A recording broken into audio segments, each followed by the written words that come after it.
السلام علیکم ورحمۃ اللہ وبرکاتہ۔ آج ہم انشاءاللہ سیکھیں گے آیات الکرسی۔ آیات الکرسی کے بہت فوائد ہیں۔ حدیث پاک کا مفہوم ہے کہ جو انسان فرض نماز کے بعد آیات الکرسی پڑھے گا تو اس کو جنت میں جانے کے لیے صرف موت کا فاصلہ ہے۔ کتنا بڑا اجر ہے۔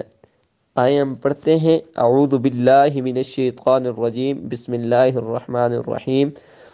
اللہ لا الہ الا هو الحی القیوم لا تأخذه سنة ولا نوم له ما في السماوات وما في الأرض من ذا الذي يشفع عنده إلا بإذنه يعلم ما بين أيديهم وما خلفهم ولا يحيطون بشيء من علمه إلا بما شاء وسع كرسيه السماوات والأرض ولا يؤوده حفظهما وهو العلي العظيم۔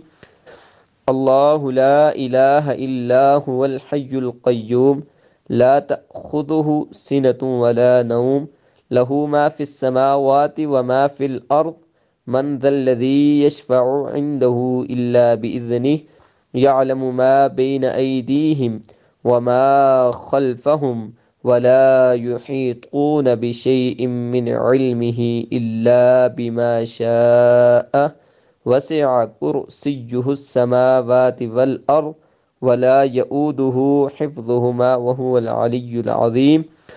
الله لا إله إلا هو الحي القيوم لا تأخذه سنة ولا نوم له ما في السماوات وما في الأرض من ذا الذي يشفع عنده إلا بإذنه يعلم ما بين أيديهم وما خلفهم ولا يحيطون بشيء من علمه إلا بما شاء وسع كرسيه السماوات والأرض ولا يؤوده حفظهما وهو العلي العظيم۔ میرے بھائیو، ہر فرض نماز کے بعد آیت الکرسی لازمی پڑھا کریں۔ جزاکم اللہ خیر۔ السلام علیکم ورحمۃ اللہ وبرکاتہ۔